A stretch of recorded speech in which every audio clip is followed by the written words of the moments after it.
And welcome to another exciting edition of the Brother Marcus, Sister Cecilia, and the Marriage Keeper Show.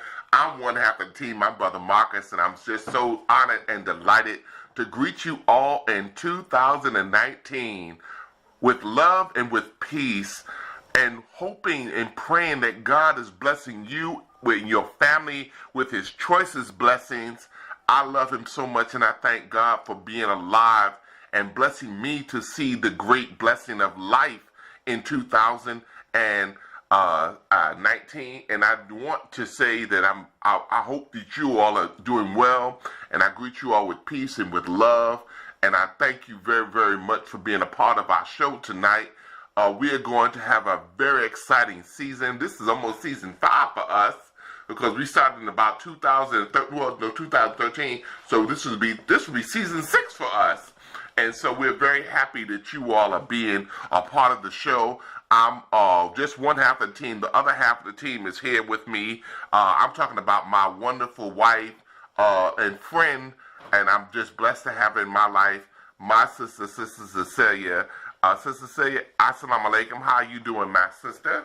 Assalamu alaikum. I'm doing fine and well. Thanking Almighty God for his great blessings to see another year of 2019, because we do send out our love and our condolences to those who have had family members and those who might not have come into this year. And even the beginning of the year, you have a lot of people that's dealing with a lot of family passing.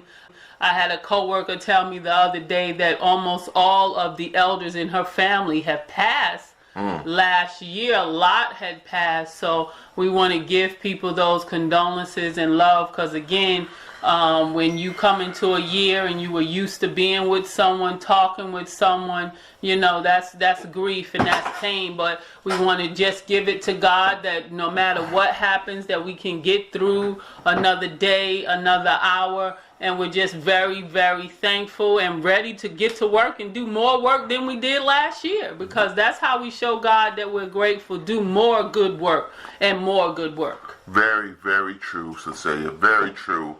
And I want to say, before we get started too much in the show, that I played a song for you all that is called Because of You. And it's by my wonderful brother Hashim Redeemed. And that was the first song that we started with. It's so powerful. And I want to play it again, probably toward the end of the show, because I want him to know that I appreciate him sharing the song with me. And it is available. It's on all the digital platforms, and you can get the song on iTunes and Spotify and Pandora.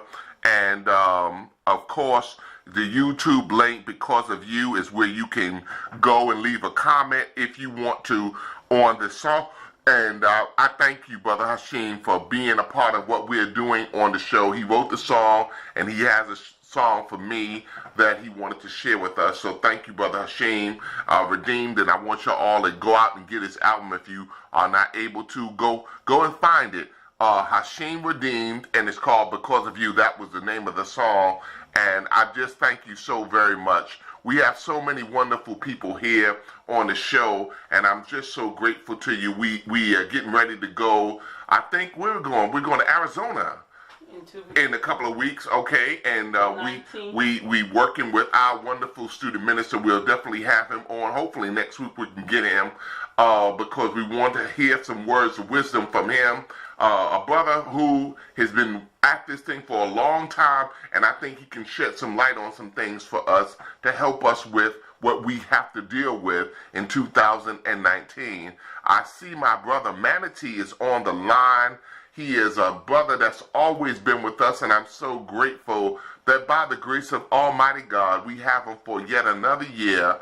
Wonderful brother Manatee, Muhammad, brother Manatee. Assalamu alaikum. How you doing, sir?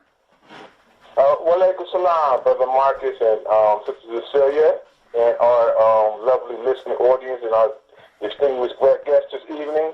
By the grace of Allah, I'm doing great, and I'm glad to be here by His grace and mercy for another year, and I wish all of those who have made it on the other side with us to have peace and blessing, whatever we are faced with in the upcoming year, that God give us peace.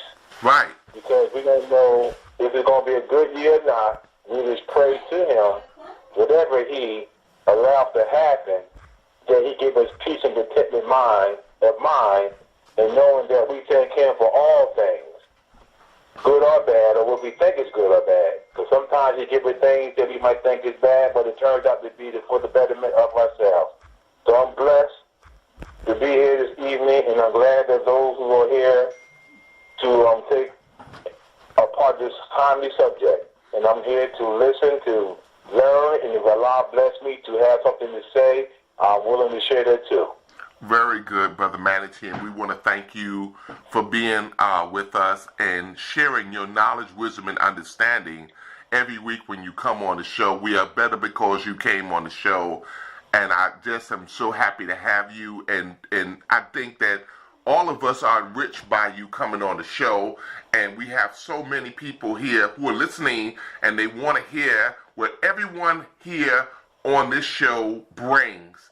And I'm grateful to God for allowing us all in this space and this opportunity, this time, to do what he does and what we do to help God to do what we can do. So I see my sister Karima Muhammad is here, and she is with us. Sister Karima, I want to call you up. How you doing, my sister? Assalamu alaikum, family. Wa alaikum salam. How you doing? Salam, Sister Karima. We're doing good. Praise be to Allah. All praise. How is everyone? We're fine by Allah's grace, by his grace. We're fine. And ready to Praise work. be to Allah. Very good. You have so much good news going on, Sister Karima. Tell us a little bit about what's going on in your life. Oh, praise be to Allah. Thank you so much for allowing it. Wow. I just came back from South Haven, Mississippi, on self-improvement, the basis for business development tour, and it went very well. Praise be to Allah. We had wonderful attendance there. We were really able to kind of work out our fears and prepare ourselves, go after our entrepreneurial endeavors with a greater amount of vigor. So we're excited about that. Right. And I'm looking to actually return to Memphis, praise be to Allah.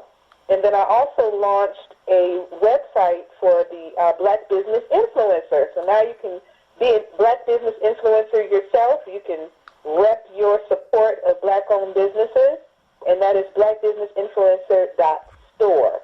Wonderful. Log on there, get your hats, get your sweatshirts, your backpacks, you name it, it's on there. We even have a pair of sneakers on there, too.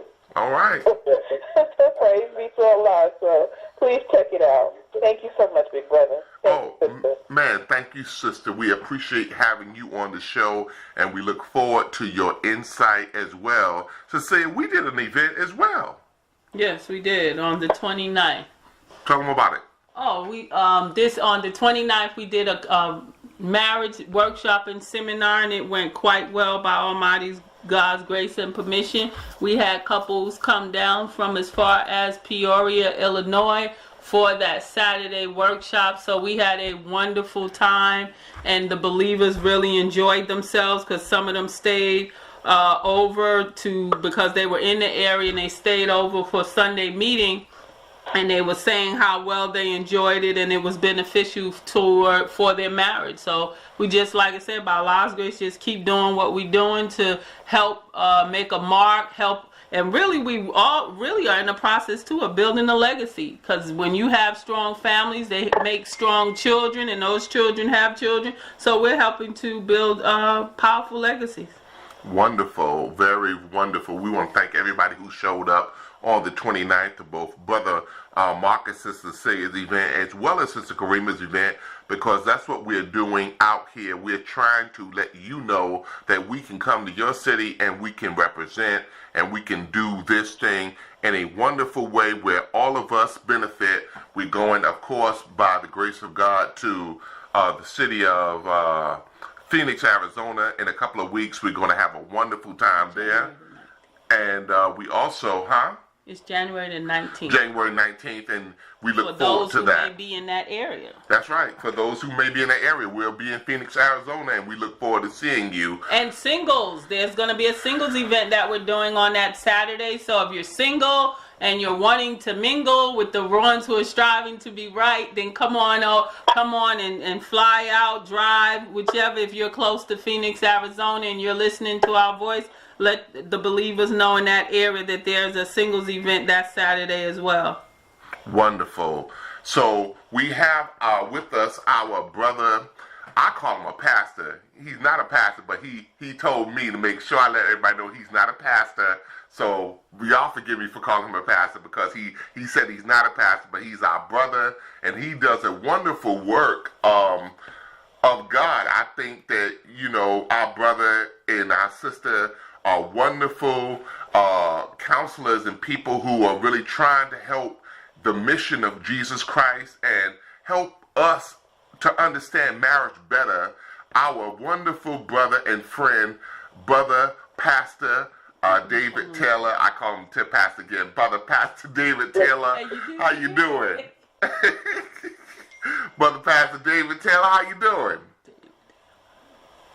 Brother Taylor. Okay, he's there. Brother Taylor, you got an open line. Okay. Hello. Yes, hello. How you doing? Hi, this is Amanda. How are you? How are you, Sister Amanda? How are you? I'm doing well. David, I hear him in the other room saying hello, but apparently we can't hear him as well. Okay, is he on the line? Does he have a 407? Yes. A 407 number? Yes, we're actually on the same line. And hold on, just 1 second. Okay, yes, ma'am. It's all right. It's all right, y'all. It's gonna be a beautiful day. Okay, can you hear me now? We can hear you now. How you doing, my friend? I can't complain, Brother Marcus. I'm good, man. Oh man, we're so happy to have you in the spot today. We have been looking forward to this for a couple of weeks now, talking with you about this topic of I said I do, but now I don't. Are we allowed to simply change our minds? So, Brother Pastor, I know that you're not a pastor, but I'm going to call you Pastor all the show, so I just want you to get used to it, because that's your future. Maybe you're walking into your future listening to our show. Brother, tell us how you doing. How you and Sister Amanda doing? You know, we're good. We were getting on the call, and the baby woke up, and the dog peed on the mat. It was like everything was happening at the same time. We were like, the show must go on. So, that's right. We are here. I'm in here with the baby. Mandy's in there cooking dinner. So, yeah, we're good. We're doing really good. Like I said, I'm excited to be here to answer any questions that you guys may have pertaining to that topic and anything marriage-related. Yeah, we hear the baby right now. That's great, brother. Don't quiet that baby for us, because this show is about life. This show is about health and strength, and by the grace of God, you have a growing baby and a beautiful child that you have welcomed into this world. So tell us now, as you saw the topic tonight, what are your initial thoughts as you deal with this topic, after you saw what we are talking about? You and Sister Amanda, please weigh in on that topic. So the topic of I said I do, but now I don't, especially as it pertains to marriage, is something that we both know all too well. Right.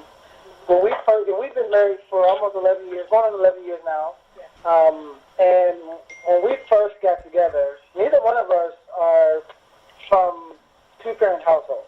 Wow. So my mom and dad were divorced when I was about 4. Mandy's mom and dad divorced and married twice.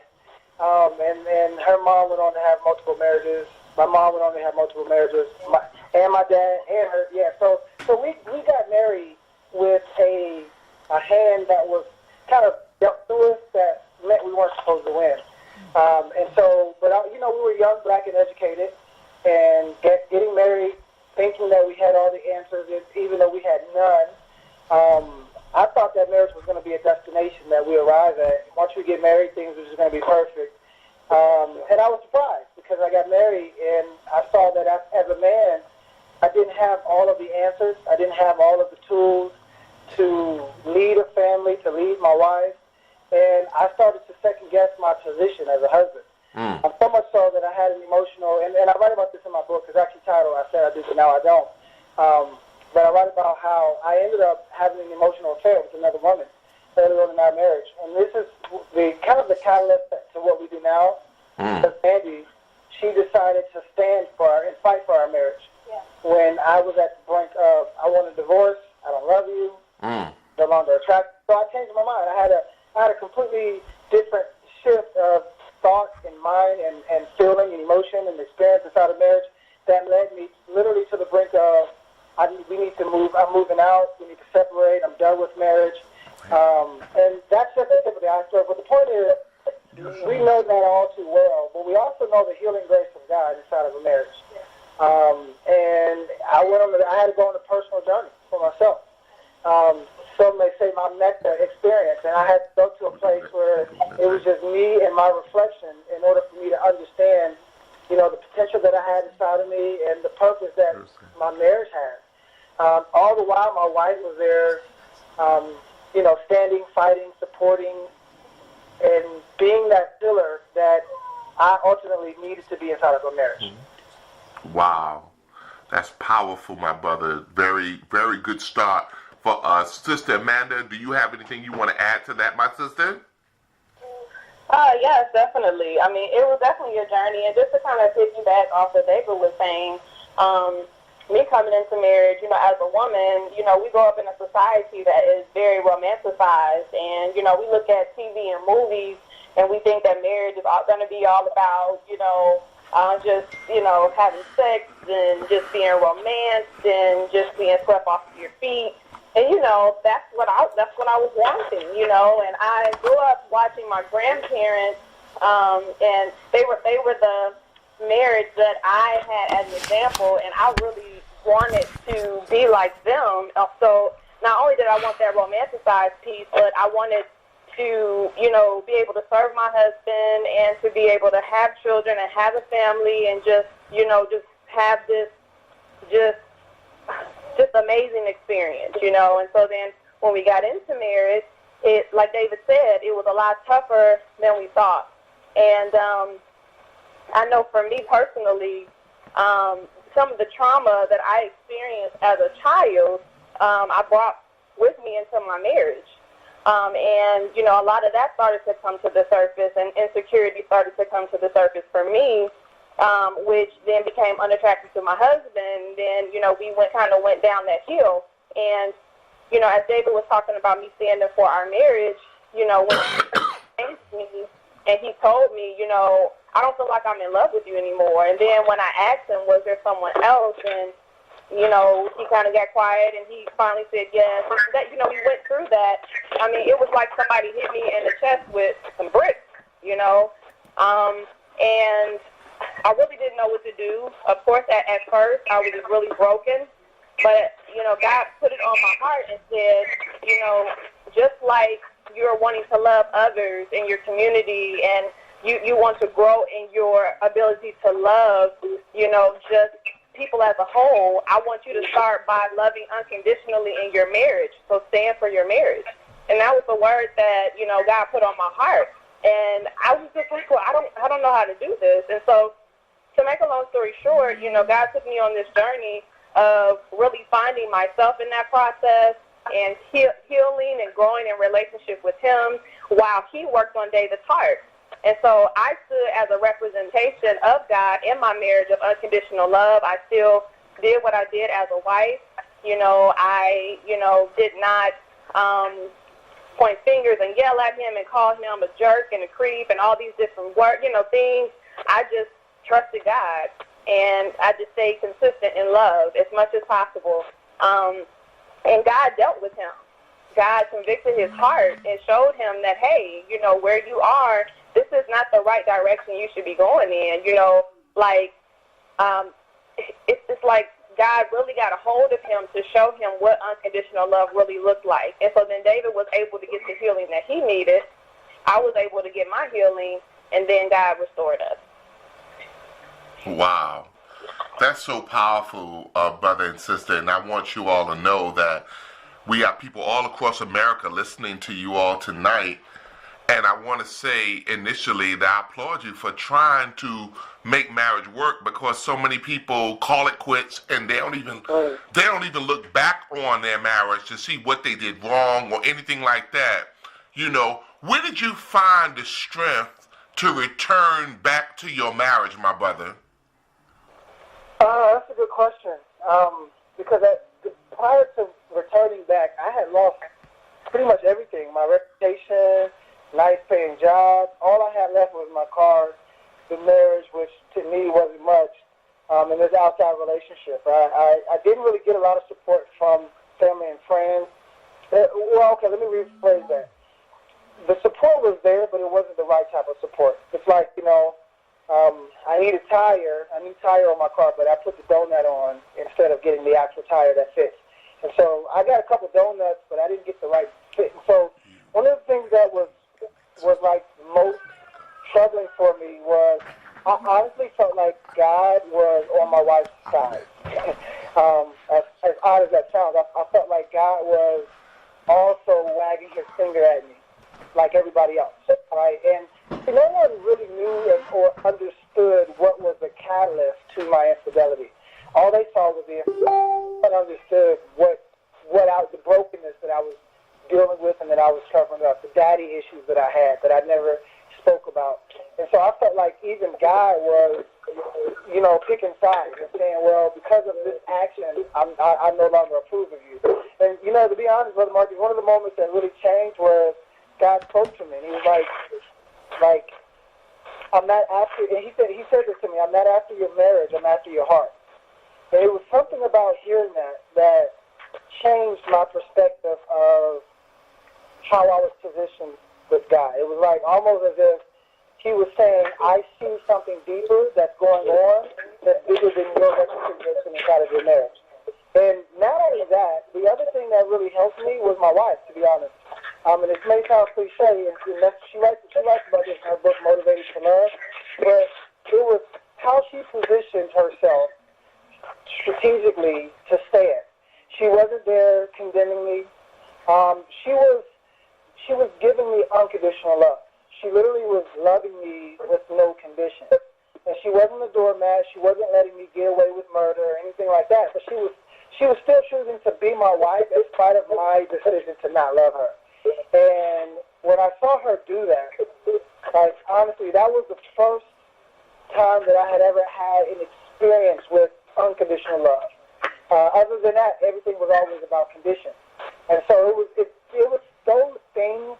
Plus, the other thing is, as a man, I don't like losing. And I didn't want to end up like my mom and my dad having multiple marriages that didn't work. And I was like, what does this mean about me if I'm too stubborn, if I'm too prideful, if I'm too broken to have a healthy marriage? What does that mean about me as a man? And so all of those things combined, plus the fact that I wanted, like someone mentioned earlier about legacy, I wanted to have a legacy. And I didn't want to mar my legacy because of my own stubbornness and pride. And so it was a lot of things that were just pushing me to say, you know what, I have to give this a try, because at the end of the day, and we've been married for going on 11 years, but I've been a licensed mental health counselor, so I've been in the field of psychiatry for the last 15 years. And so I'm always about making sure that you get to the highest level of who you are, and I never wanted that to be a blemish on me, to say, you know what, I failed at marriage because of my own fear of fixing what was broken or getting fixed what was broken. So it was one of those things that really compelled me to give my marriage a second thought. And then lastly, because I can talk about this all night, but lastly, I learned something about love. I learned that love isn't an emotion. Well, there's major types of love, right? But agape love isn't an emotion. It produces emotion, but it's a choice. And once I understood that loving my wife was not based off of how I felt, that it was based off of a decision that I make every single day, it completely changed my outlook on what being married even meant to me. So I'll wrap it up, put a bow on that before I get on my soapbox. But yeah.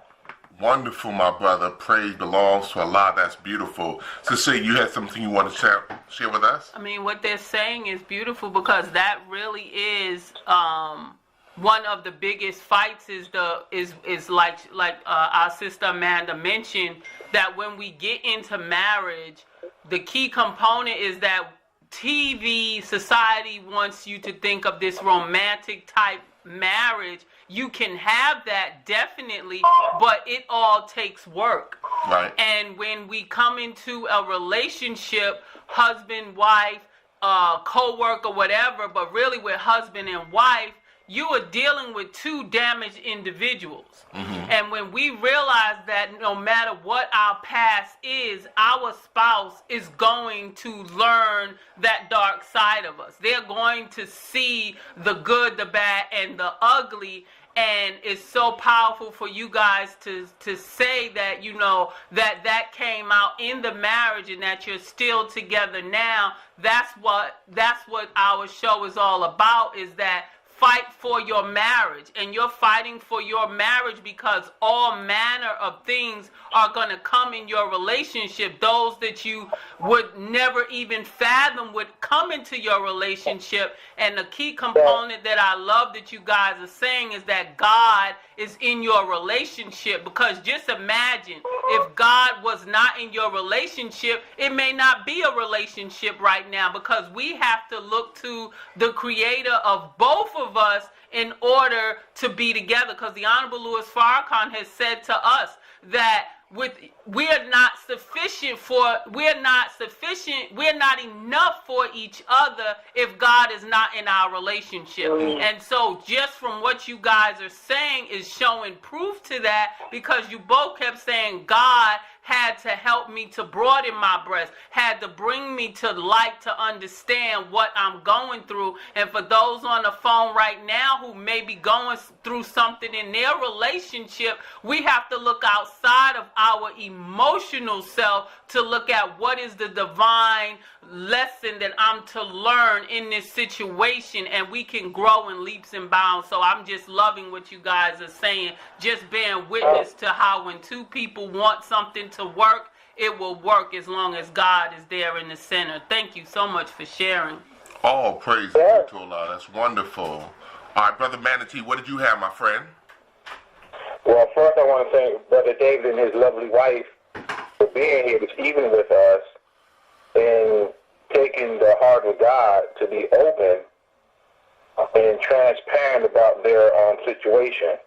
Because a lot of individuals who might have been in a relationship with somebody was created adultery or infidelity, it's kind of hard to talk about that in an open forum. And I'm quite sure a lot of us that's listening have experienced it or have done it to someone. Mm-hmm. So I think this is a timely subject that it can be open to somebody who is trustworthy and honest to talk about it. And I applaud your wife for taking the cross, because it's easy to say that, you know, Jesus died on the cross, but the cross, as we know, represents struggle and pain. Uh-huh. So for her to experience what she did with you, Brother David, and to say that she's going to take responsibility and fight, you know what I'm saying, to live the marriage vows for sickness or health, rich or poor, better or worse, and to death do us part. And someone always raised the question, or somebody had raised the question before, can your marriage survive infidelity? Right. And, you know, we get caught up in emotions and not the thinking of God. And if you look at the prophets in the scriptures, you might say they, you know, committed infidelity or they committed adultery. But how you look at God's words when he say through sickness or health, to death do its part. So I think death is a sentence that you can't change when somebody's gone. But a mistake or error that someone makes in a relationship can be overcome. This reminds me when the Honorable Mr. Louis Farrakhan talked about years ago his lecture, How to Heal Broken Heart, Part 1. And a lot of his discussion was healing a broken heart after it had been broken through a relationship of infidelity or adultery. And so he was trying to let us know that these things do happen, but you have to forgive. And he was telling not the adulterer to forgive, but the one who had been in relationship had been betrayed to forgive. And he said, you can't forgive somebody. How do you think God, or how do you want God to forgive you? So your lovely wife, is great that she's here to talk to other sisters. Because he said by nature, he said, I'm paraphrasing, that women weren't by nature adulterers, men were. So it might be a good teaching lesson tonight as your wife explains more how does she go about forgiving, and she gave us a good foundation, because I'm quite sure there's a lot of sisters here. And since, when we talk about adultery or infidelity, a lot of it really comes from the side of brothers. That she can share the pain and the forgiveness, because it's not easy. A lot of people tell you that's a deal breaker. Wow. And we don't care how much you're praying, studying, fasting, but once you go that way, it's done. It can't, survive it. So I'm glad, again, to be here, to be amongst the assembly of the righteous and to delve into this subject. And I thank you again, Brother David, and your wife, to be willing to be transparent and open. And please don't hold back nothing by the grace of God, because your words and your experience is a healing for those who are listening. Wonderful. Thank you very much, Brother Manatee. Thank you for sharing that. I want to just bring Sister Karima back into the conversation. Sister Karima, you got anything before we go on? Well, just briefly, I welcome the guests tonight, and I'm really dumbfounded by this story, to be honest with you. Uh-huh. The fact that they were able to have that level of strength and faith in Allah God to bring them through that relationship. Because, there have been families, couples who have split over less. Wow. And so the fact that they, were able to move forward through their, a dark hour in their relationship. And it's funny when Brother Manatee was talking about sickness and health too, I was thinking about, even in the death of a marriage itself, it appears like even their marriage went through that, but by Allah's grace and mercy, it was resurrected from a form of death.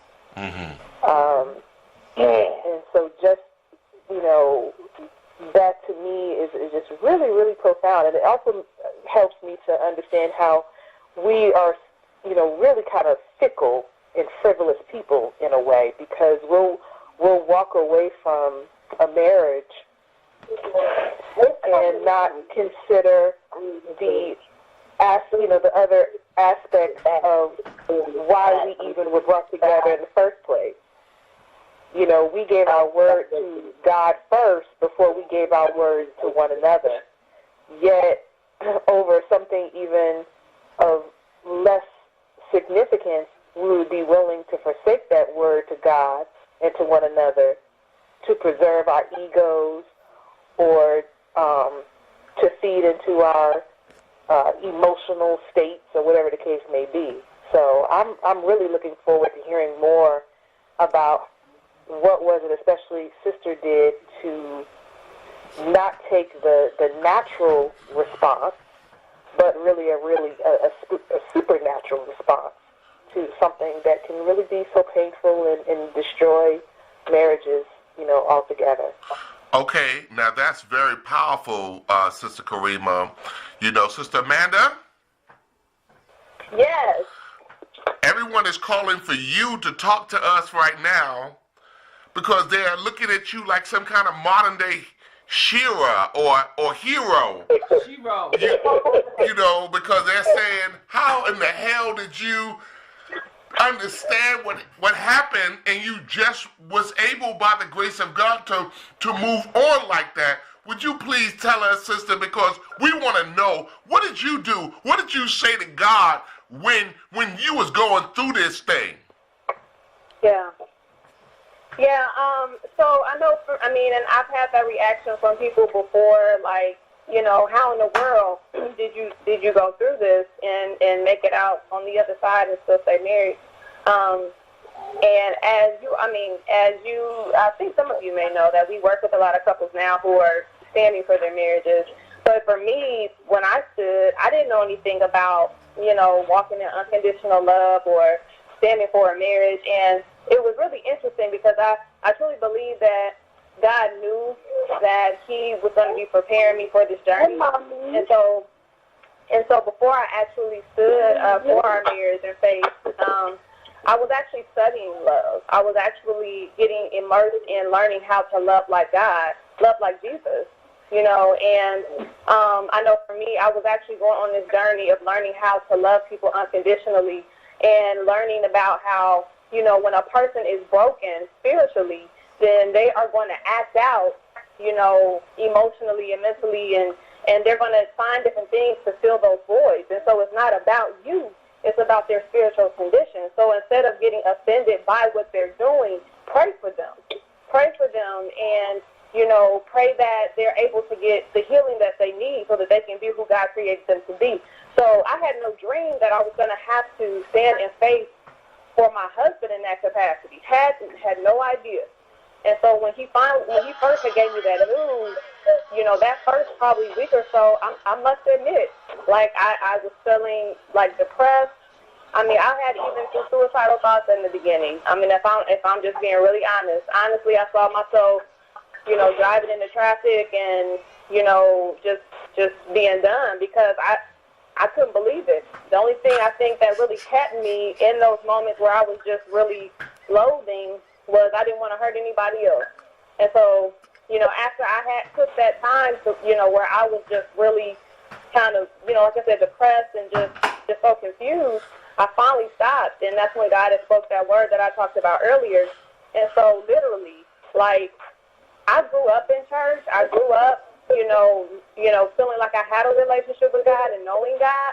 But it wasn't until I stood for my marriage that I really had an experiential knowledge of God. It's like, the first part of my life, I knew who he was in regards to, like, head knowledge.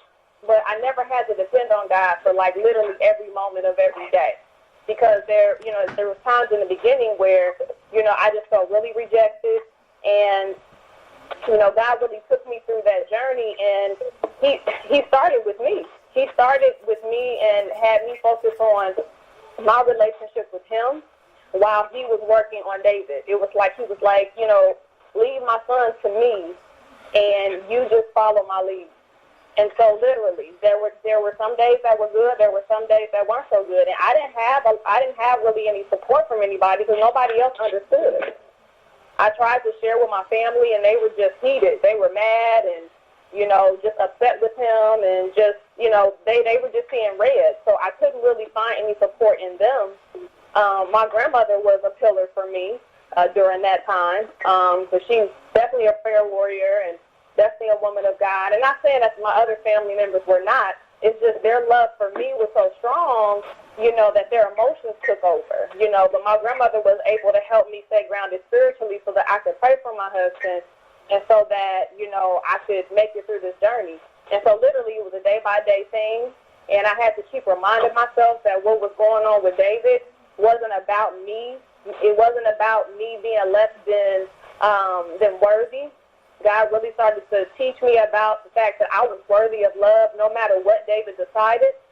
Whether David decided to, you know, divorce me or leave or do whatever he was going to do, that God was going to take care of me and work everything out for my good. And so after I was going, you know, because this journey was probably about a year and a half. And so I had gotten to a place where, like, literally, I was like, regardless of what he decides, I'm going to do everything I can to stand and to show him love and, you know, and to allow God to use me to love him through this season. And then I'll know that no matter what happens, I did everything that I could. I fulfilled my vows. And so that was pretty much, you know, my journey. And then on the other side of that journey for me, just real quick, like, I mean, I could never go back to who I was. Like, I was a very emotions-laden person, you know. And then now, like today, you know, yes, I have emotions, and I still, you know, emote just like everybody else, but, you know, I'm not emotions led, you know, and I don't put all these expectations on people to fulfill me, you know, because only God can fulfill me as a person, and what anybody else does for me is like icing on the cake. You know, yes, sometimes I get in my feelings. I get my feelings hurt when people don't, you know, do certain things that they say they would do or whatever. But, you know, after going through that journey, I'm able to self-check and say, you know what? I don't know what that person is going through. I don't know what they're going through. So, you know what? I'm not going to, you know, just discard them or just make assumptions based off of their actions. I'm going to pray for them. I'm going to believe the best because that's what I learned about one of the attributes of love, and then I do my best to move forward. Wow. That's so powerful, sister, you know, because so many of us, we live in a throwaway society, and we're quick to throw people away. We're quick to throw our husband away. We're quick to throw our wife away. And I love what you're saying about praying for the person that has offended you or made you angry or whatever, because I think that there's a power in prayer that we are missing. And we should exercise prayer in 2019 like champions. And we should be champion prayers. We should pray for each other's good like we pray for each other's bad. And I think that you are so powerful in your husband and what y'all are saying and what y'all are doing. Now tell me about my brother, if you don't mind. Tell me about what you were going through in your transformation. What do you find that you went through while you were praying to God to help you find the love again for your wife, for your family? What were you saying to God? What was your prayer that God would lead you to see that you didn't see when you started off? How much time we got? Come on, brother. I mean, you got this as your show.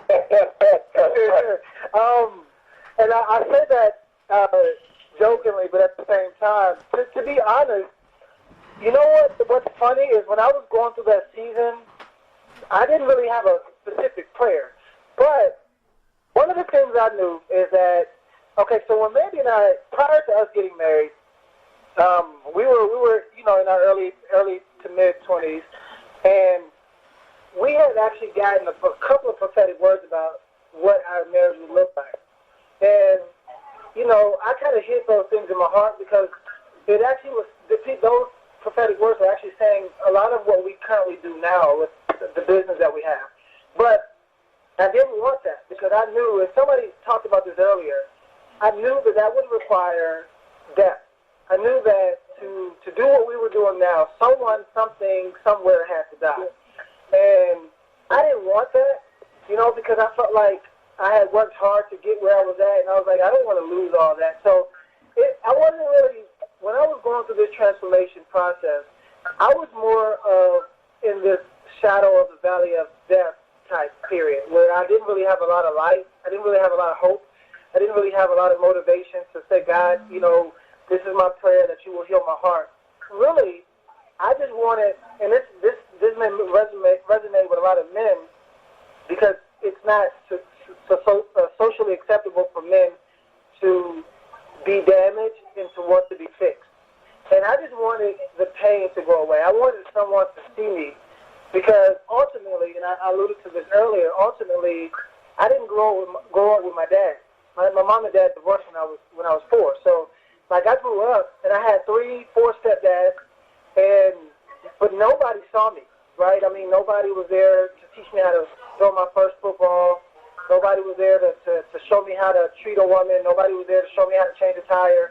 So ultimately, and I grew up in a house full of girls. I had 3 sisters and my mom. And so ultimately, I learned, and then here's the other thing. I met, and some of you guys may know this person. I met, and this is a very popular person, by the way. So let me know if you guys have never heard of this person. But I met somebody that changed my life at 12. And this person's name was pornography. I know I probably confused some of y'all, but I met pornography when I was 12, and that meeting porn, plus not having a father, plus growing up around a lot of feminine energy, it showed me what I needed to do to feel masculine. And so I embarked at a young age trying to find myself because nobody was there to help me find myself. No man was there to guide me. And so I got my first job when I was 14, bought my first car cash when I was like 15, 16, started dating older girls just because I felt like that's what it meant to be a man. And so I say all that just to say that when I was going through this dark season, as a husband, I just wanted someone I needed that validation. And that's the very thing. Someone actually said this earlier. They didn't say it the way I'm about to say it, but your marriage is your mirror. So your spouse becomes the looking glass that God uses to expose all of the dark, damaged contents of your heart. And in the end, I did not expect that my wife would expose all of my daddy issues, but I wanted someone to see me for me. I wanted someone to see the little boy inside of the man. And nobody was there. And that's when God said, I'm not after your marriage, I'm after your heart. And that's when I was able to say, you know what? And by the way, I wasn't praying. Right? Oddly enough, I wasn't seeking after God because guess what? God was already there. He was going through every moment with me. And I knew it. It was kind of like I was driving, and I knew he was in the back seat, but I was ignoring him. And every now and again, I would catch a glimpse of him back there, like smirking at me. And I'm like, dude, what do you want? I don't have anything to say to you. And he's like, that's fine. I'm just here for the ride.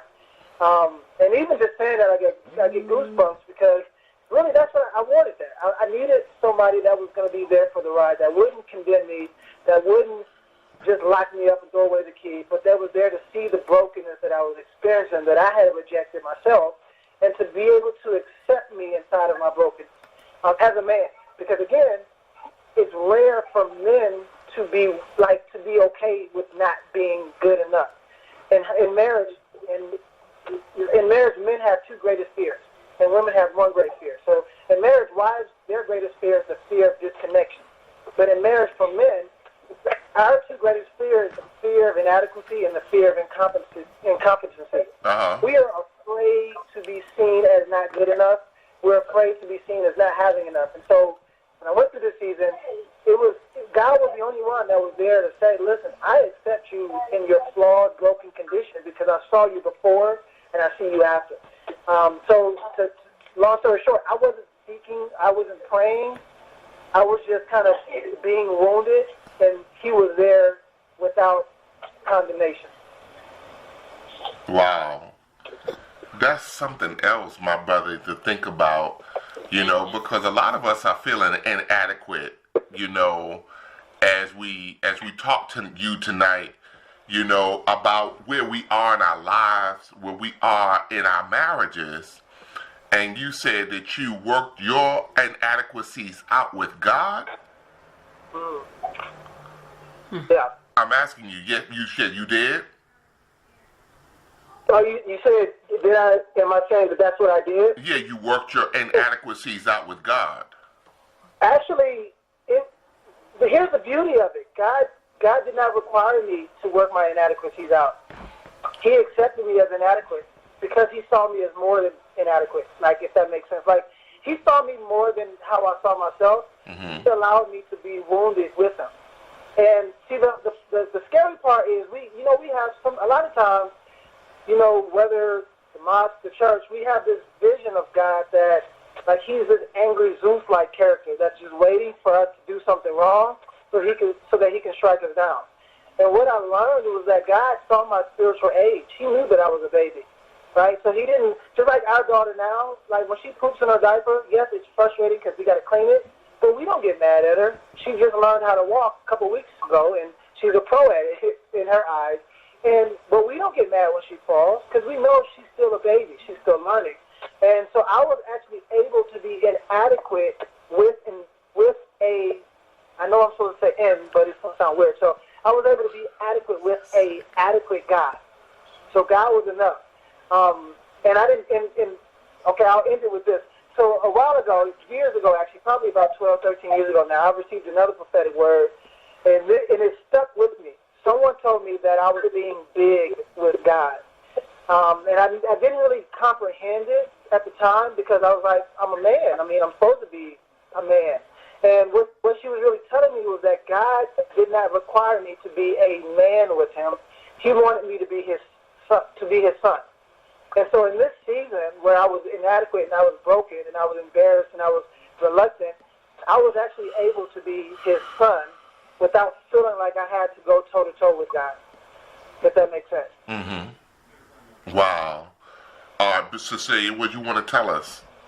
I mean, I'm listening, and it's powerful because, again, it's going to the root of that we know that we are not perfect. And knowing that we are not perfect, that's why we need Almighty God to help us to grow in our marriage. And when we were talking about, like when Sister Karima said about death, the death that we have in marriages, I like to say the side that needs to die is the side that's not going to grow. We have to come out of ourselves, and our true divinity has to come out, and marriage is designed to help that to happen, to help the good of us to grow and to glow more than where we see ourselves, because we are caught in our own darkness. We're caught in our deficiencies, our inadequacies. It's real live in our personal face. And so when we get married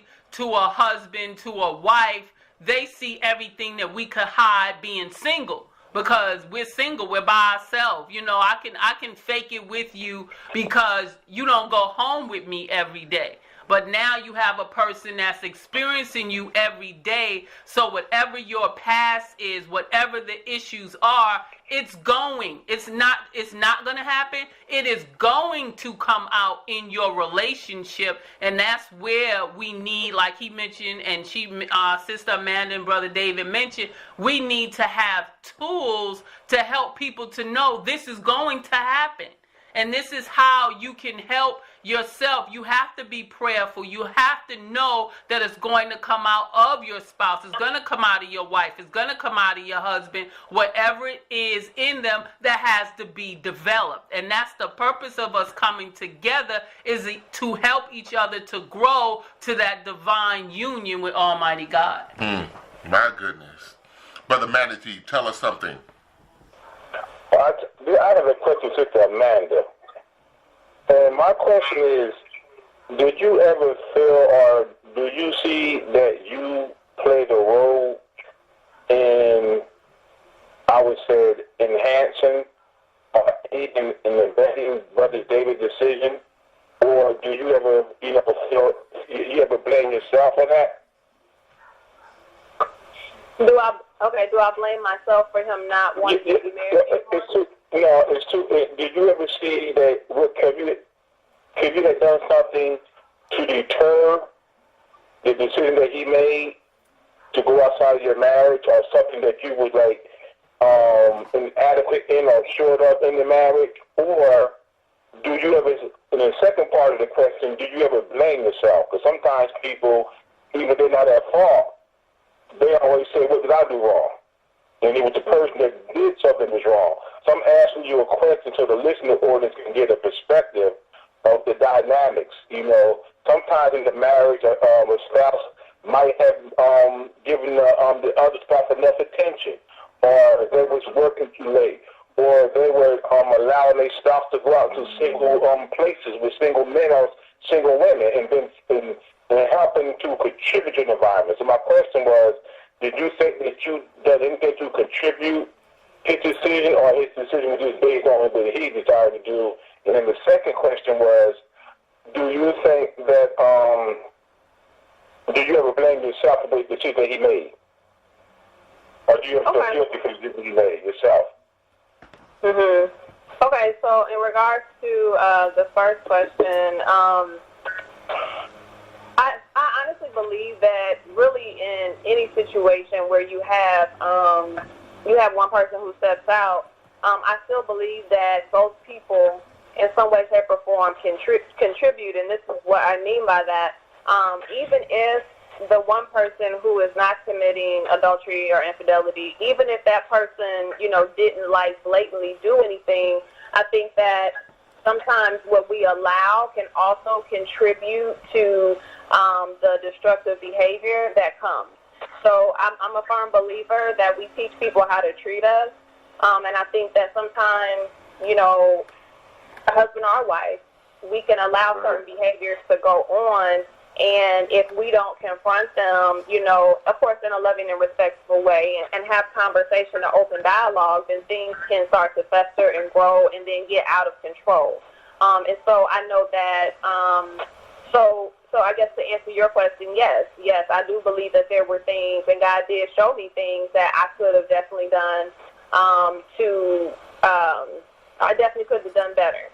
I definitely had times where I did blame myself, and I'm not even going to lie to you. Sometimes, you know, because of course me and David aren't perfect. Sometimes we have, you know, disagreements just like everybody else. We still work on things. And sometimes I believe that, you know, thoughts do come to my head that's like, you know, were you really to blame for certain things? You know, but the thing is, I have to then confront those thoughts, and I have to say, okay, what is the truth?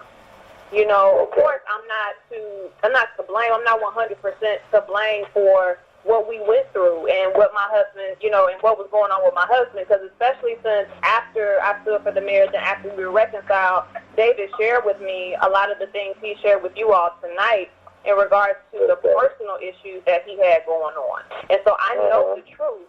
And sometimes you just have to, when those certain thoughts come, those negative thoughts come to your mind that try to, you know, pull you down, you have to confront them, and you have to, you know, declare the truth and say, you know what, I'm not going to accept that. I'm not going to accept that and go down this dark hole. I know the truth, and this is what it is.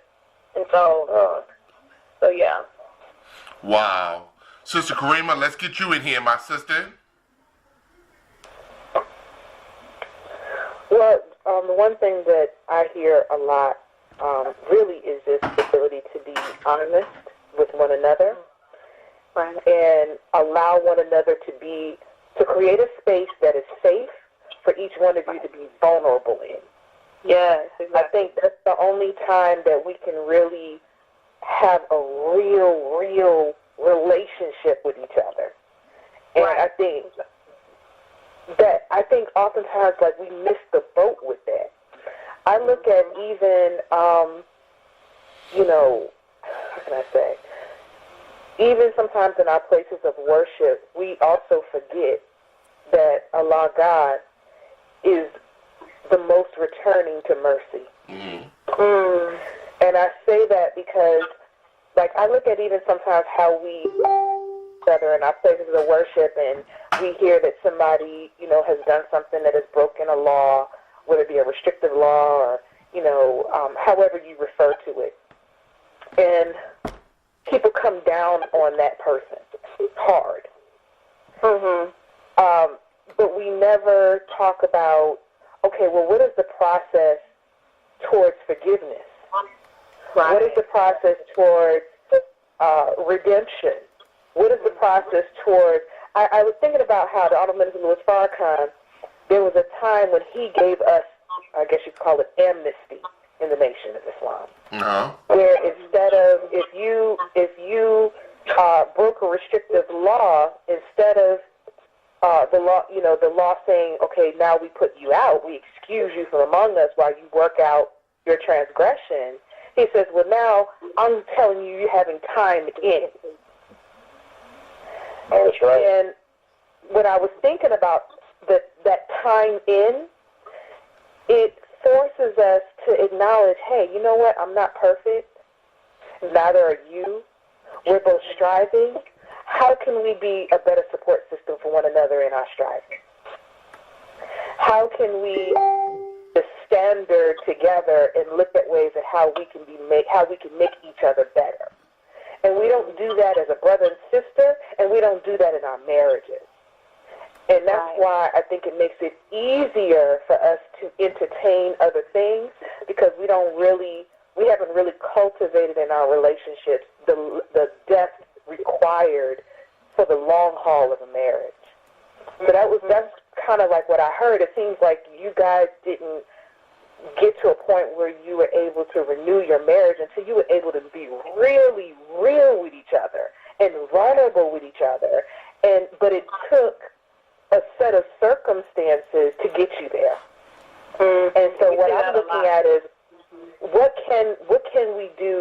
that we don't necessarily have to go there to get that level of depth? Or does it require that in order to bring us to that point? That's my question. That's a good question. Ideally, and I'm speaking as a therapist now, ideally, every person think about it like this. To get your driver's license, you couldn't just walk into the DMV and say, hey, you know what, I think today's the day I want to get my license. Let me take my picture and give me my driver's license. You couldn't do that. You have to actually study. You have to take a driver's test. You have to have a certain score. You have to pay money. You have to be a certain age. And then once you fulfill all of those requirements, you were able to get married. I'm sorry, I'm moving too fast. You were able to get your driver's license. And I feel like when we get our marriage license, though, we don't have to do any of that, right? We just go to I can literally go to the city hall before a judge. If I have a witness and a willing participant and a couple bucks, I can get married. I can get a marriage license. And so what we found is that there are a lot of people getting married without having any experience of marriage. They're not. We feel like the one thing that's more important than anything inside of a marriage is knowledge. And what we found is that most people get married like us, and we're just ignorant. We were ignorant of what a marriage, a healthy marriage, needed. And so we firmly believe, and just not as a therapist, but in the work that we've been doing. I mean, we literally developed an online university for this because we believe that if people are just educated on how to be a better spouse, how to even see marriage the correct way, how to approach being married the right way, how to incorporate intimacy. What are the 6 areas of intimacy? What are the 10 pillars of marriage? What does unconditional love look like? And how can I make sure to keep the intimacy and the romance and all those things? Like, we just feel like people just don't know. And then, not only do they not know about how to be married, but they don't know themselves. And so, usually whenever a couple comes to me for premarital counseling, I take them through a series of modules that are called Merge, and it usually takes about anywhere from 7 to 9 months just to complete. Because I feel like if you're educated on yourself, on your past, on your trauma, how your trauma impacts who you are, how your trauma impacts your marital decisions, what role your spouse or your future spouse is playing in your life currently, why you are deciding to get married, which is usually because of something that they're providing to you. Like, if people are just knowledgeable of that, we believe that there wouldn't be a lot of divorces and failed marriages. So I think that the easiest route is education, finding ways to help people to learn more. Because let's be real, especially in the African American community, nobody teaches. I didn't learn how to be a husband. I saw my mom raising 4 of us by herself and getting in relationships that were failing, but I didn't see what happy, unconditional, lasting, thriving marriage looked like. And so if people are trained... I was going to say, and then just to add to that, we may see marriages in our community, but like someone else was saying earlier, when you have just kind of a surface relationship with people, you don't have to show all the stuff that's going on behind closed doors. Yeah, no accountability. Right, you see married couples, but you don't see the ugly side, the dark side, and people don't talk about the rawness. So, some people may say, well, I'm around married couples all the time. I go to, marriage classes all the time, but most times you don't get to that rawness. Yeah. So it's like you get married, and then let's say you get married and have a child in that first year of marriage. Everybody's applauding instead of saying, wait a minute. Are you guys even prepared to be parents when you just got a new role of husband and wife? So not only are you going to be a novice at being a husband and wife, but you're going to take the energy that is required to be good at being a husband and wife, and now you got to give it to that child. And so, why not wait?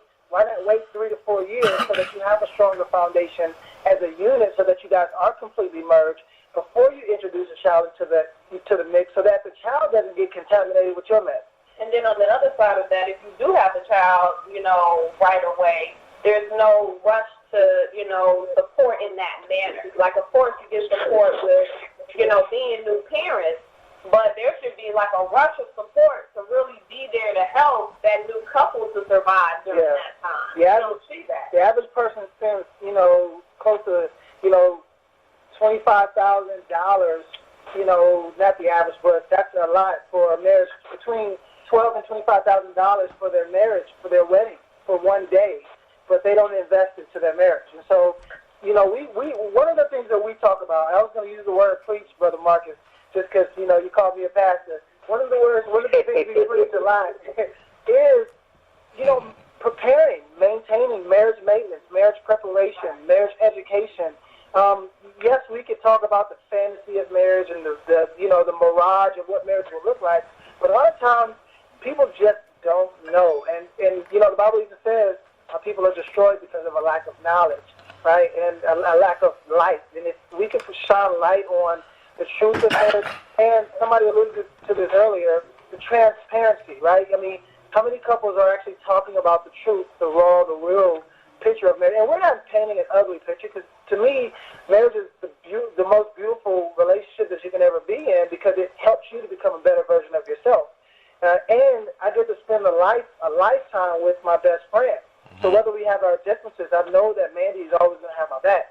I mean, you can't buy that. You can't find that. You know what I mean? So I think if we can educate people and equip people with the tools, we'll see a lot more successful marriage. That's so very true, my brother. And that's exactly what we try to do every week on this show. We try to put forth the best face of marriage, but we got to talk about the problems, the issues that you might be going through in your marriage.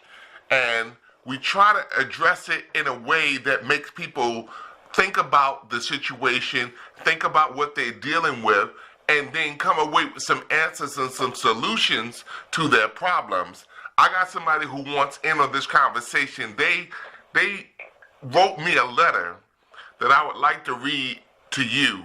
Would you mind, Brother Pastor? No, I'm all ears. All right. This letter's for you and your wife. This brother is saying, he said he's a married man and he's recently separated. He said that he made a decision that it was not going to work 3 years ago to work through his marriage, and that the reason that it's like that is because he wasn't interested in anyone with children. He said that he wanted to know from you if he doesn't want, I'm looking at his letter now, he doesn't want to have children with this woman because she already got a couple of children, and now he's married to her, and he's thinking about getting her divorced because he said he don't love her no more. He said he don't want her no more, and that the marriage is ending because he doesn't want to be with her because she already got children. Can you help me to see, he's saying he's listening to you today, and he wants to know, how does he tell her basically that he don't want her no more? That's a good question, and I appreciate that question because it's honest, it's raw, it's uncut, it's unedited, and I like those type of questions. Here's one of the things I'll say, of the many, and I usually answer a question with a question. So one of the questions that I would ask is, what is it about being married to a woman with a child that's so painful, that's so off-putting? What is it about being married to this woman with kids that is so intimidating? And I'm using those words on purpose because those are words that men usually don't like to even own up to. But what is it about being married to someone with children that causes you to feel like you can't make a deliberate decision to love her? Because at the end of the day, it's like, that's the surface. There's definitely something beneath it, right? Usually, what's really going on beneath the surface is probably something along the lines of, I don't want to be in a position like a parent, or I don't want to have to. Being married to someone who has a child means that I have to compete with the father of that child, and I'm not sure that I could measure up. I mean, there's a ton of messages underneath the desire to not want to be married to her that's fueling the desire and the decision to not want to be married to her. It's often not what it seems. And so one of the things I would do is spend time just speaking with him, hearing his heart, understanding that, let me see what's really going time when you were younger when this situation happened, right? Because yeah, my guess is that this person probably comes from a blended family, or they probably witnessed or have access to a father who may not be healthy, role model, maybe abusive, maybe absentee. And my guess is that this person is afraid to repeat the things of the past. And so they're often what you'll notice with these type of situations is that they're often running away from something. And in running away from something, the marriage becomes a representation of the very things they're looking to run away from. Right. But here's the other part. The other part is this. When you married her, she had kids. Right? So there was a decision at some point to marry her knowing that she had kids. So what has happened now that's caused you to want to change your mind? Something has happened to cause you to feel like being married to her now, not then, but now, is there's a threat enough to where I need to now separate myself from that. He wrote me a few seconds ago and said that the reason he don't want to be with her is because her children are always telling him that he's not their real father. Mm-hmm. Yeah. Yeah. Remember the two greatest fears that men have, right? The two greatest fears is the fear of inadequacy and the fear of incompetency. How do I measure up, or i.e., I'm not competent enough to be their father, to receive validation and love and admiration from them like their biological father may receive. And that is extremely intimidating for a man to have to try to compete with that, especially if that's how they're looking at it. You can't buy love, you can't buy affection.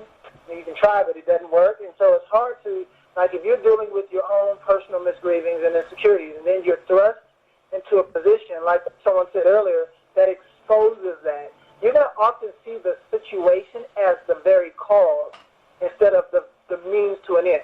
The situation is a medium, right? Our marriage is a cocoon, and that's our transformation chamber. So as a married man, when you're going through this season, you have to also ask the question, wait a minute, what is inside of me that I'm trying to avoid? And what is this situation exposing in me that's causing me to feel like it's her and her kids instead of something that's in me that's being exposed? All right. That's a wonderful answer, my brother. Thank you very, very much. We turn to you, sister. What do you think? Honestly, I agree with David. I agree that, in regards to, like, those additional questions I had, because what really stood out to me originally was, she did have children when they got married. But then once he did answer that question, I could definitely understand that. I think that David answered it really well from that male perspective. So I would definitely agree with what David was saying to that. Okay, very good. Now, here's a question again. I got more questions for you because people are opening up now and they want to ask some questions to you. All right? Here's another question. They're saying that she can list 5 reasons that she don't want to be in her marriage no more than her husband. And the 5 reasons she listed for me is that he gambles, he gets drunk often or drinks too much, he spends too much of their money, and he has a very negative attitude, and he's not able to even hold down a job. She don't want him no more. What do you say, Brother Pastor? So you're saying that he doesn't want her because she has those issues with what he's struggling with. And as a result, he don't want to be married because of those things. Right. So let's see if I can be gentle but also stern. See, as a husband, one of the greatest things that we have to do, but we struggle with the most, is leading our family. And remember the 2 greatest fears, the fear of inadequacy and the fear of incompetency. And when a woman, I'm going to ask you guys a question. You guys don't have to answer it, but you can answer it so it's rhetorical, but you don't have to answer it out loud. Because, see, the reason why men have those 2 greatest fears is because we know what women want. We know what women require. Like, women truly do, move and shake more than they may think they do, especially black women, and especially in society. And with men, we know that. We know we're only good for and we're good for our penises. After that, we don't have a lot to give. And so, but inside of a marriage, like, men know what women desire, right? So men know that women desire bigger, faster, stronger, right? So, for instance, if I were to ask you, all the women that's listening to questions, again, you don't have to answer it, but just think about it. So let's take two men, identical twins. Everything is similar, perfect height, perfect shape. They look like The Rock, right? You know, they're very well off financially, educated, moral compass and values and spirituality is all put together. The only difference is that one has a 3-inch penis and the other has an 8-inch penis. Which one would the women be more attracted to? And most people, if you're honest, would say they'll be more attracted to the guy with the larger penis. Then I say why, and then they'll often say because it's bigger, and that means that there's a potential for more pleasure. But men know that. Men instinctively know that women desire bigger, faster, stronger. So even if it's not about penis size, it's about the car, about the financial, about the house, the look, all those things. And so what happens is when a man inside of a marriage, when a husband sees that his wife maybe favors what another man has more than what he could provide, that becomes his thorn in his side. That becomes the very thing that he has to protect. He now has to protect his ego. And why would a man allow himself to intentionally be in a situation where he knows he's losing? Men don't like to go where they lose. They like to go where they win. So his desire to leave the marriage is more about his desire for self-preservation than it is about him seeing this situation for what it really is. Which, this is what the situation is really supposed to show him. That he has more potential than what he's allowing himself to live up to. And this woman is in a situation where she's challenging and provoking and pushing him to live up to his potential. And so she is his help meet, meaning she is supposed to help him meet his potential. Yeah. But he's not seeing her like that. He's seeing her as his threat. And so as a result, he's not going to want to be around her because she's requiring him to be more than a boy. She's requiring him to be a man, to lead the family. And I think that needs to happen because it doesn't happen a lot. And that's why we see a lot of men struggling because sometimes women settle when they should be saying, no, this is the standard that, not the standard that I set for myself, but this is the standard as a man that you have to set for yourself. So, and I know maybe we have something to say. And I guess from the wife's perspective, I also want to say that delivery is really key and when you're communicating these things to your husband. And I think that, I don't know, the wife's side of it. She's not the one that wrote in, but I think that also makes a difference, that if we do load on too much without having some type of balance in regards to affirming and then also giving constructive criticism, it can push our husbands or, if it's the opposite, the wife out of the door. So I think we also have to just be mindful of that to show love and respect to each other. And one thing that David and I would do, is weekly, we would, have like a meeting. And we would actually talk about, okay, these are the things that I appreciate specifically that I noticed that you did. And but then on the other hand, these are some things that were kind of concerning. This kind of rubbed me the wrong way, but I don't want this to grow and fester into something else.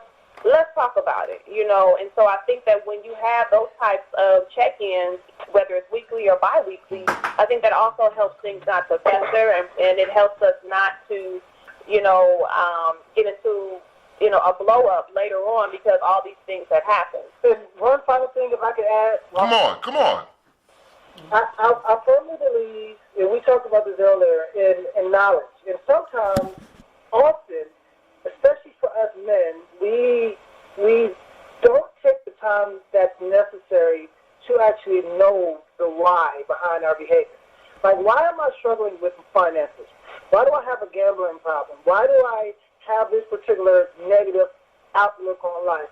What's going on the inside that's compelling and driving me to be who I am?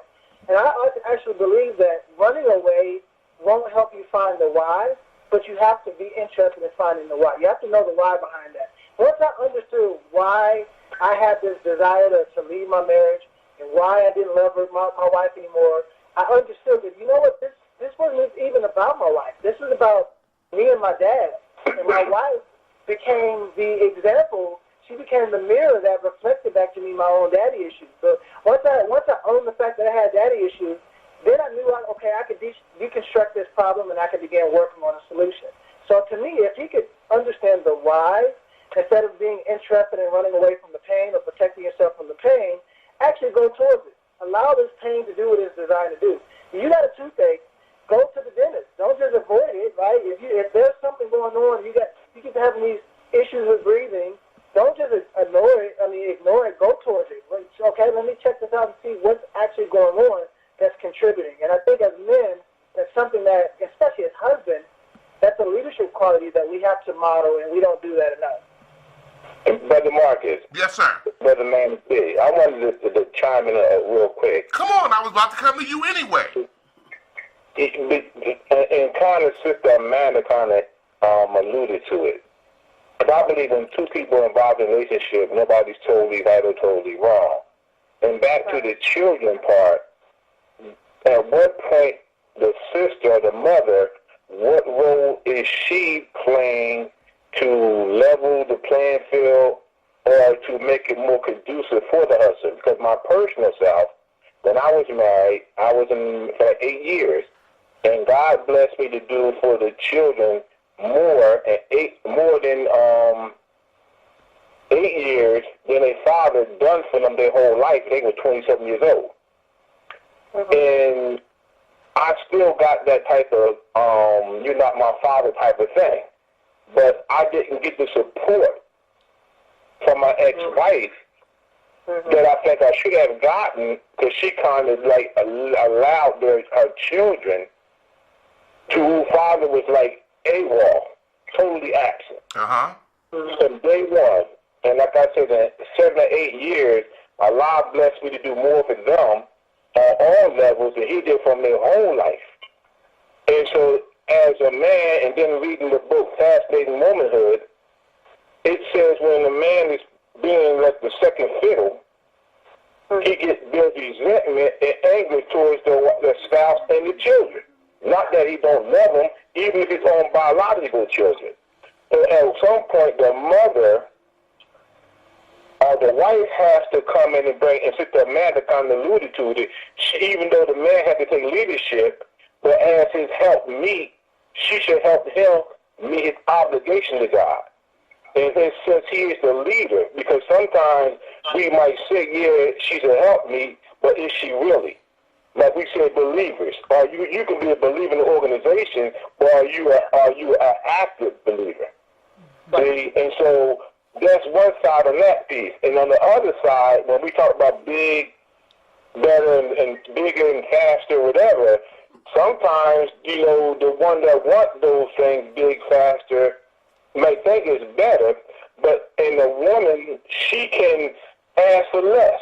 Because if you had a wife that wants the best things in life, but she going out spending all the money that we have, buying the finest clothes, buying the finest bags, but we don't produce nothing from our community. We don't produce shoe shops. We don't produce clothing manufacturing companies. So why should we continue on spending our money at a rate of no return? So a wise wife to me would say, you know what? Yes, I desire these things, but let me work what I have till we can get better. Then this way you don't put the stress on a man and make him feel as inadequate as he is. Because a black man in America today, we already got to deal with the white man taking the meat off the bones. We don't need to come home to our wife taking the bones and grinding them down to powder, making them feel less than society already makes us feel. Damn. You want to bring that part to the equation.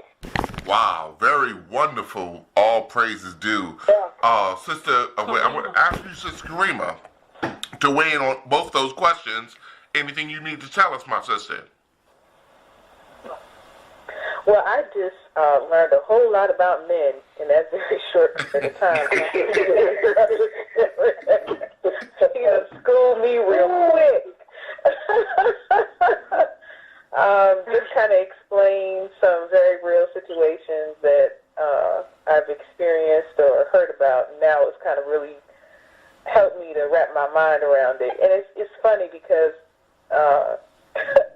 the more I'm learning from this wonderful show, and I can't thank enough for you, Brother Marcus and Sister Cecilia, and all of the fine guests that you have on here, as well as Brother Manatee every week, is just the amount of information that we really need to learn, that we learn from this platform.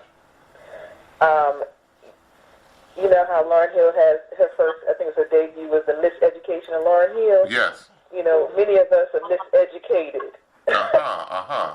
And we need more conversations like this, separate from the memes that you get on Facebook about what relationships are supposed to be or not be, that really helps to promote toxicity, but really get into God-fearing relationships, which is the kind that I believe all of us want, you know, and then all those who are listening.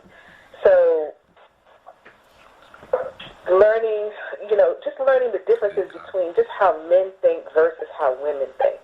Because everything that Brother has shared, I just know as a woman, I would look at it and have completely different. I would probably, you know, prior to him sharing that, I would have taken that as, oh, the brother is just not interested in having a real relationship. You know, when in actuality, it's more of a desire not to feel inadequate in the relationship. So I guess my question is, as a sister, as a woman who is in a relationship with a man, in a marriage, is there anything that a woman can do to make him not feel inadequate? Or is there certain language that is more comforting or affirming, that's the better word, that can be shared with a man to decrease that feeling, at least so he knows that even if he feels that way, it's not that his woman is in agreement. You understand what I'm saying? So if you can kind of help us with that, with the verbiage, an example of the verbiage that a woman can share, it'd be greatly appreciated. That's a really good question. Again, how much time do we got? Now let me start. Here's a few things that I would say. Okay, one of the things, I just finished writing a book called The 37 Laws to Mastering Marriage. And one of the 37 laws, so one of the laws to mastering marriage is called the law of the pupil. And what that means is that as a spouse, you have to be a student. So if you're a wife, you have to be a student of your husband. If you're a husband, you have to be a student of your wife. Meaning you have to study them. And what I mean by study, I don't mean just like what's their favorite candy bar, what's their favorite color, their favorite movie. No, what's their family of origin like? What was their relationship like with their father? What was their relationship like with their mother? And I'm saying this for a reason, because if I don't know that, let's say, for instance, my wife, if I don't know that, and this actually happens with her, we talk about this very publicly, so it's not like a hidden thing, but if I didn't know that my wife was sexually molested multiple times as a young girl, then as a husband, my communication to her, if I pull away from her, if I disconnect myself from her, she may take that a certain way. And if I'm not aware that I actually just triggered some trauma, I may take that personally. Or I may be doing things intentionally or unintentionally without the knowledge that I'm actually stirring up or triggering trauma. And so to answer your question, I don't think there's a blanket statement that you can say, but if you know your spouse, if you know your husband, if you know that, he grew up without his father, but he grew up with his mother and his grandmother, and they were very overbearing, they were very matriarchal, they were very strong and dominant, and that means that he most likely was enabled, or maybe not enabled, but maybe pacified, or maybe he was the golden child, right? So if I know that about him, then I know that he's going to feel a sense of entitlement inside of a marriage. And if I know that he feels a sense of entitlement, that means that I cannot be dominant with him. I can't just take the lead and say, no, we're going to do this, and no, what your idea was not good enough, because all I'm going to do is trigger him and cause him to go back into that cycle that he probably tried to escape, growing up, right? So, because no man wants to be married to his mother, although there's a lot of men married to their mother. And so, but if you understand that connection, then it helps you to know what type of language or trigger languages or trigger words Well, it also helps you to understand what he's looking for. So if you know that, for instance, with me, my desire for the longest was I needed to be seen. I needed validation, right? And so let's say my wife was always big on not necessarily affirming me for the things that I did inside the house, right? Let's say we got married and she didn't know that I had daddy issues. She didn't know that I had a desire to be affirmed. And so whenever I would do something like mow the grass, and let's say this is an example, she never noticed that. And then I would be frustrated, and I would probably be irritated or bitter. And then I would, 2 days later, start critiquing her. If she never connected the dots because she wasn't studying me, then we would stay in that perpetual cycle. Not just because of her, but because of both of us. So if you know those small details about your spouse, right, like, oh, wait a minute, he didn't receive this growing up. So chances are, if he didn't receive this growing up, and he never got healing in that area, then he's still looking for that at some level in his adult life. That young boy is still active, and I have to be able to navigate. Like, no, okay, is this the young boy rearing his head, or is this actually my husband speaking? And I have to be willing and able to communicate differently based off of who's rearing their head. I hope that makes sense. Does that make sense so far? It does, my brother. Very wonderful that you're telling us that. I want to get your wife to weigh in on that question as well. Okay, she actually, could you repeat the question for her? Because she was changing the baby. Okay. Baby head. Sister Karima, could you please repeat the question? Yes, sir. The question is, when we notice or when we see that the husbands are experiencing those moments of extreme insecurities and things of that nature, is there something that his wife can say that would be affirming for him, where at the very least, even if he is feeling the inadequacies, he at least knows that his wife is not in agreement? Mm-hmm. Yeah, so of course it's going to be different for each couple because it really depends on the way, the husband, defines affirmation or how they receive receive affirmation.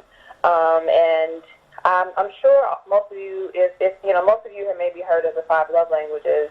And so the way that, we receive love may be different. So the way that,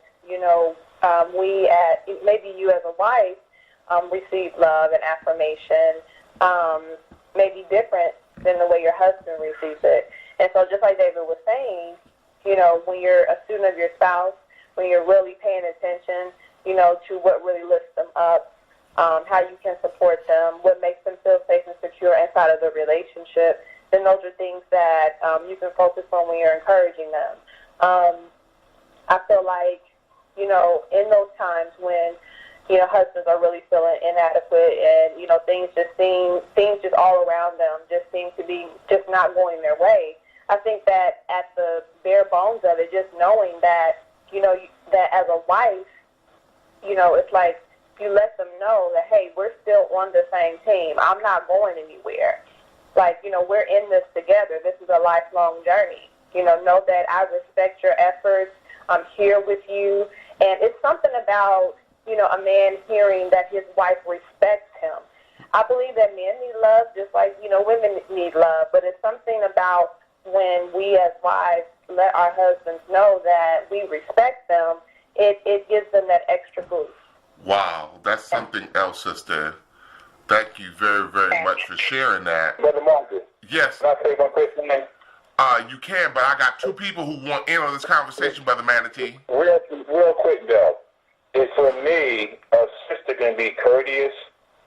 In the language she can say is like, thank you, brother, you know what I'm saying? And you can try harder, but I'll support you, and I know that you did your best. To me, those words mean a lot to me of encouragement. Just for her to say those type of things of how to act. Thank you, Brother Manatee. And that's a prime example of what I was saying a little bit earlier, that's why it's important to know your husband and to know your wife and to know what what types of statements that really speaks to their heart and really makes them feel appreciated. Yes, ma'am. Praise belongs to Allah. We got two people who want in on this conversation.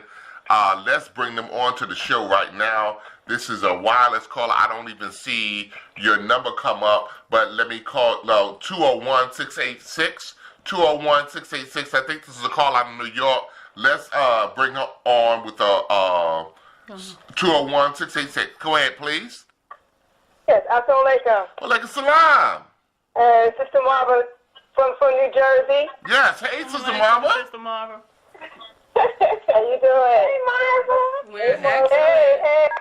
I just listening in when I saw it was with David and Sister Amanda on. I said, oh, I know them. Yeah, so that's definitely a beautiful thing that you and Brother Marcus and Sister Celia connected with this, and definitely a beautiful show. A lot of questions I had already been asked. I think the key thing, and just speaking about earlier, as far as always trying to understand, as we say in Islam, that marriage is one half of your faith.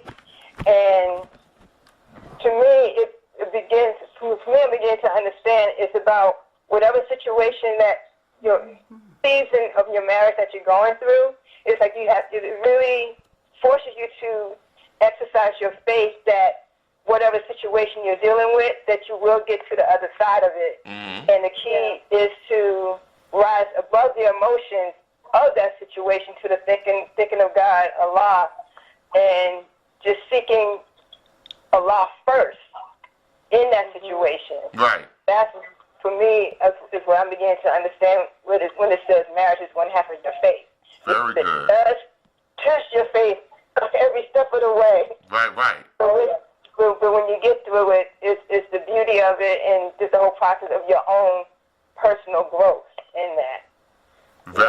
Very true, sister. Thank you so much for your call and for participating in our show tonight. We love you and your husband very dearly. We look forward to seeing you all in New York as well. Yes, sir. Very wonderful. Very good. Let's go to another call while we have a moment. 918-313. I think we know who this dear brother is. 918-313. You're on live with the Brother Marcus and Sister Cecilia show and the Marriage Keeper show. What is your question or your comment, my friend? Assalamu alaikum. This is Brother Ivan. I want to thank you for allowing me to come on, and thank you, Sister Cecilia, for your diligence in trying to help make marriage better between black folk and people in general, and our guest, Brother Pastor and his wife.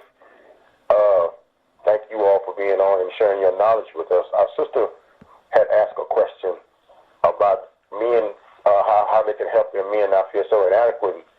As you all know, Brother Marcus, my wife is no longer with us as of November, but I would like to share some of the things that she did that helped me feel, not to feel inadequate at times. Like, she would ask me, what kind of compliments do you like?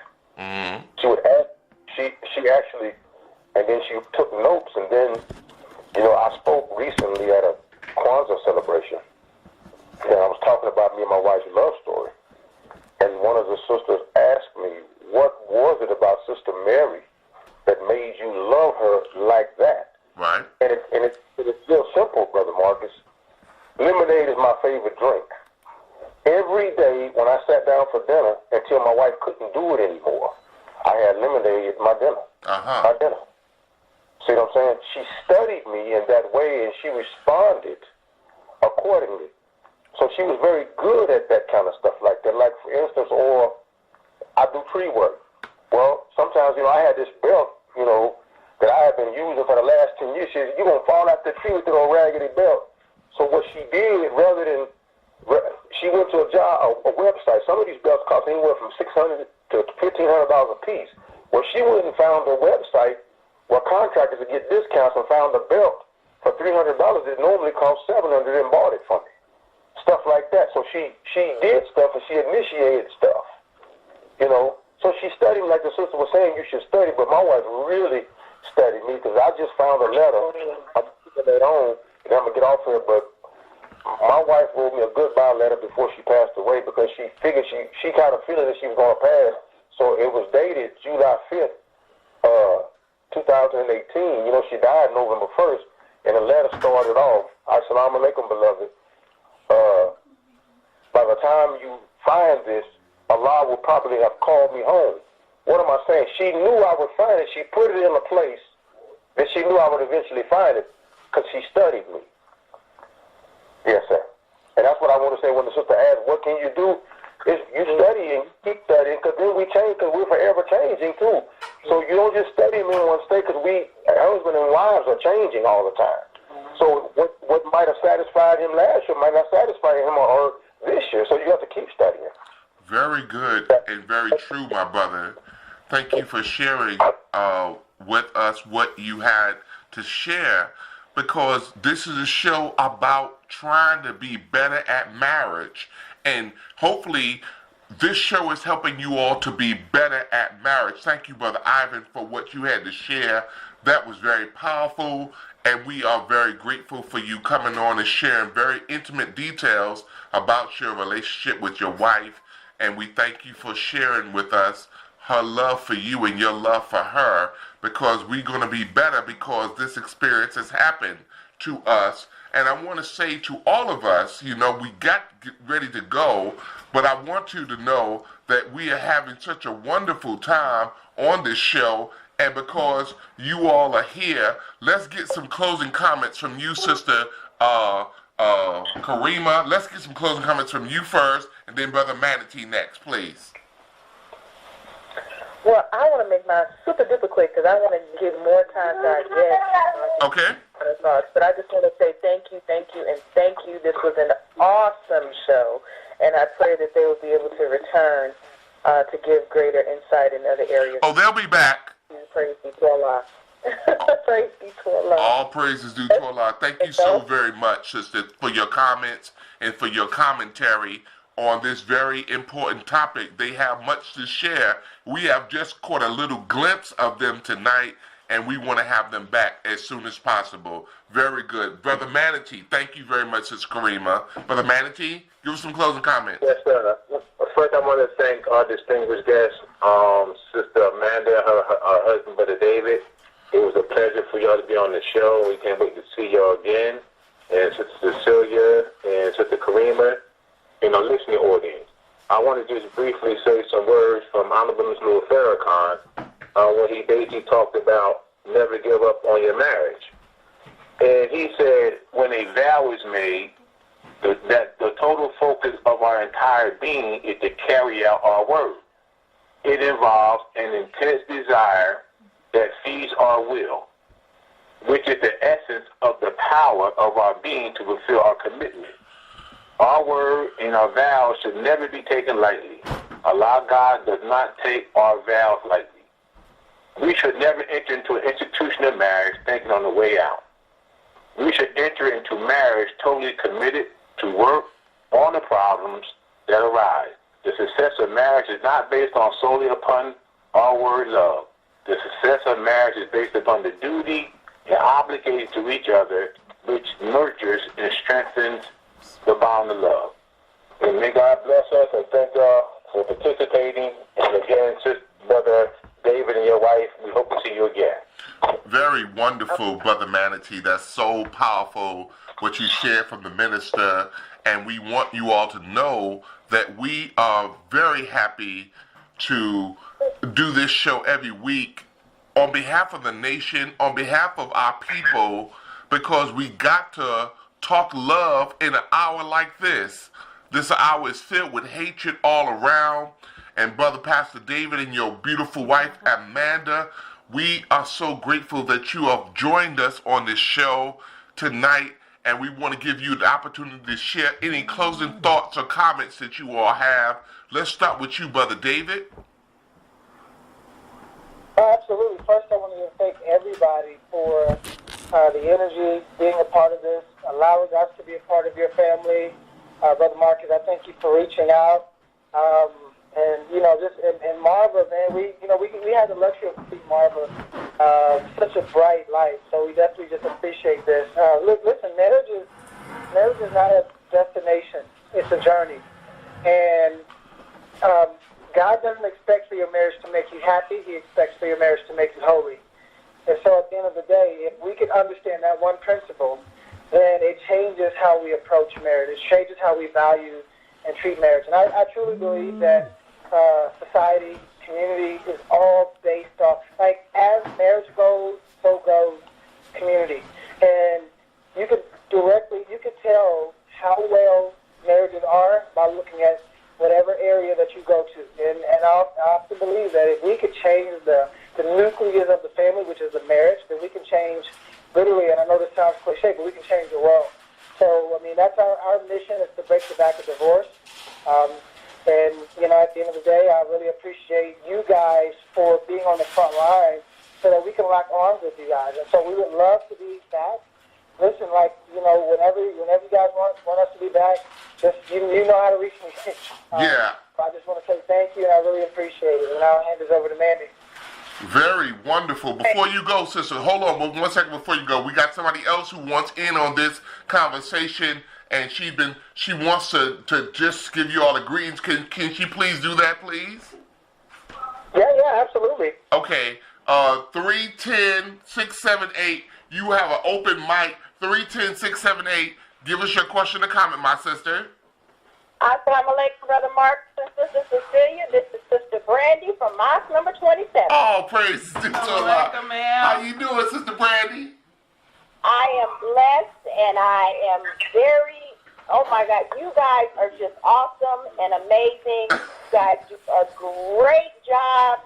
I have no question, just want to let you guys know that I am very thankful to Allah for you guys. I love you guys, and keep up the good work. Thank you, Sister Brandy. This is all an attempt to help Minister Farrakhan as best we can, and we thank you all so very much for allowing us the privilege of doing that. Thank you, Sister Brandy. Very wonderful. Sister Amanda, you wanted to give your closing comment, my sister? I'm going to leave you online, Sister Brandy.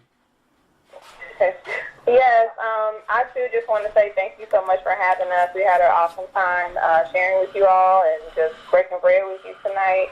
I just want to just say as closing that, number one, I just want to encourage you all, husbands and wives, to always seek God first to fulfill you so that you have something to give inside your marriage.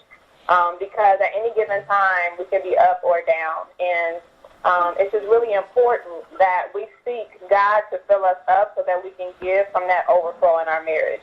And so then that helps us not to be so emotions-led, but more spirit-led, and being able to see deeper than, maybe a smart comment or an action or something that our spouse is operating in, so that we can, go deep for them and with them. Because if they're down, and they're going through something and we allow them to pull us down, then who's going to stand for who?